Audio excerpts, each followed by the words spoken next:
Hello guys, आज जो subject लेके आए हैं वो है पार्थेनोजेनेसिस।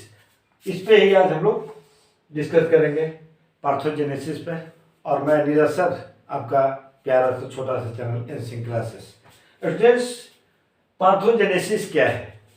इससे पहले कि हम ये जानें कि पार्थोजेनेसिस क्या है, ये जान लें कि जो पार्थोजेनेसिस के माध्यम से जो ऑर्गेनिज्म आएगा उसको कहते हैं पार्थेनोट्स। पार्थेनोट्स क्या है? जो पार्थोजेनेसिस से उत्पन्न होता है उसको कहते हैं पार्थोनोट्स। तो ये पार्थोजेनेसिस है क्या? एक फॉर्म है। जैसे हम लोगों ने पढ़ा है कि रिप्रोडक्शन दो तरीके का होता है, एक होता है सेक्सुअल रिप्रोडक्शन और एक होता है एसेक्सुअल रिप्रोडक्शन। तो जो पार्थेनोजेनेसिस है वो क्या है? एक एसेक्सुअल रिप्रोडक्शन का एक फॉर्म है जो फीमेल प्रोड्यूस करता है एक, वो फर्टाइल नहीं होता है। अनफर्टाइल एक से ही जीव का उत्पत्ति हो जाता है, प्रोजेनी आ जाता है। तो इसको क्या कहते हैं? इसी को हम पार्थोजेनेसिस कहते हैं। फिर से एक बार देख लेते हैं, पार्थोजेनेसिस क्या है? एसेक्सुअल रिप्रोडक्शन का एक फॉर्म है जिसमें फीमेल प्रोड्यूस्ड एग, जो एक फीमेल प्रोड्यूस करेगा वो डेवलप्ड कर जाएगा विदाउट फर्टिलाइजेशन। बिना फर्टिलाइजेशन के एक से ही ऑर्गेनिज्म डेवलप कर जाता है। फर्टिलाइजेशन समझते ही हैं, मिलना, मेल गैमेट और फीमेल गैमेट के मिलना क्या कहता है? फर्टिलाइजेशन। जब फर्टिलाइजेशन नहीं होता है और ऑर्गेनिज्म डेवलप कर जाता है, इस तरह के एसेक्सुअल रिप्रोडक्शन को हम कहते हैं पार्थेनोजेनेसिस। इसलिए जो पार्थेनोजेनेसिस है मतलब अनफर्टाइल्ड एग। पार्थोजेनेसिस मतलब सीधा सीधा है अनफर्टिलाइज्ड एग। अनफर्टिलाइज्ड एग दो तरीके से ये उत्पन्न हो सकता है, प्रोजेनी आ सकता है पार्थोजेनेसिस से। एक है नेचुरल मेथड से और दूसरा है आर्टिफिशियल तरीका से। नेचुरल मेथड दो तरीके से हो सकता है, हैप्लॉइड और डिप्लॉइड। हैप्लॉइड और डिप्लॉइड, थोड़ा सा आप जानकारी ले। हैप्लॉइड किसको कहते हैं? जिसमें एक ही सेट क्रोमोसोम का है, एक तरीके का सेट होता है, उसको कहते हैं हैप्लॉइड और उसको हम एन से डिनोट करते हैं। और दूसरा है जिसमें दो सेट हो क्रोमोसोम का, उसको कहते हैं डिप्लॉइड और इसको 2n से हम लोग डिनोट करते हैं। देखिए, जब गैमेट फॉर्मेशन होता है, एक का फॉर्मेशन होता है, उस समय मियोसिस के दौरान एक का फॉर्मेशन होता है। ठीक है, एक फॉर्मेशन, गैमेट फॉर्मेशन मियोसिस के माध्यम से, तो वो क्या होगा?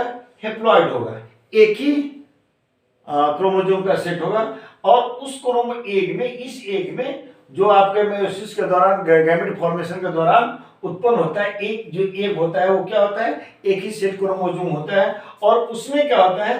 पावर ऑफ फर्टिलाइजेशन होता है। यानी फर्टिलाइजेशन का पावर होता है, यानी वो स्पर्म से मिलके एक का ये प्रोजेनी का, जाइगोट का निर्माण कर सकता है। यानी यहाँ जो एग उत्पन्न हुआ है उसमें पावर ऑफ फर्टिलाइजेशन होता है। लेकिन क्या होता है कि मेल जो होता है वो अनफर्टाइल एग से ही डेवलप कर जाता है। मेल जो होता है वो अनफर्टाइल एग से ही डेवलप हो जाता है, जबकि क्वीन जो होता है या सोल्जर जो होता है, ये किस केस में आपको हम समझा रहे हैं? हनी बी के केस में। ये नेचुरल पार्थोजेनेसिस जो होगा उसका एक एग्जांपल है हनी बी। हनी बी में जनता है मेल और फीमेल।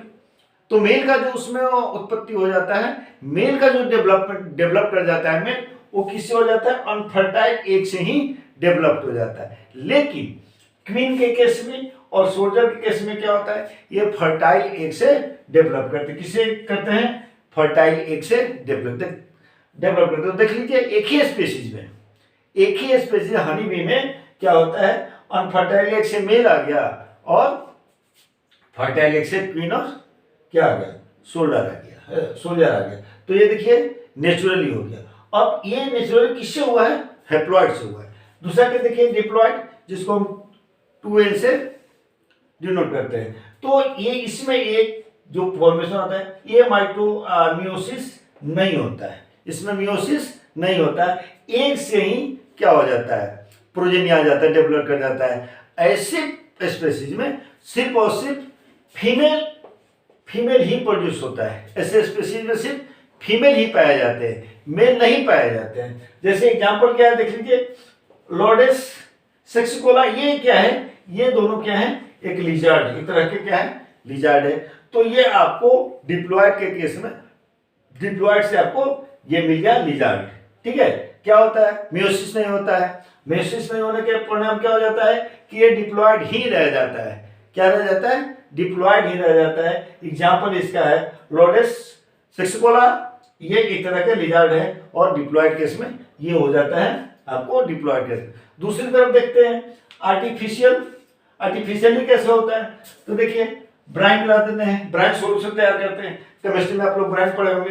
ब्राइन क्या होता है, जब किसी भी सोल्यूशन में सोडियम क्लोराइड को मिला देते हैं, साल्ट मिला देते हैं सोडियम क्लोराइड, उस सोल्यूशन को क्या कहते हैं, हम ब्राइन सोल्यूशन कहते हैं। या तो ब्राइन सोल्यूशन ले लीजिए, या फिर सोडियम पोटेशियम क्लोराइड ले लीजिए, और इसके माध्यम से आप पैथोजेनेसिस करा के प्रोजेनी को ला सकते हैं स्पेसीज में। जैसे क्या है, इसका एग्जांपल है सी आर्चिन।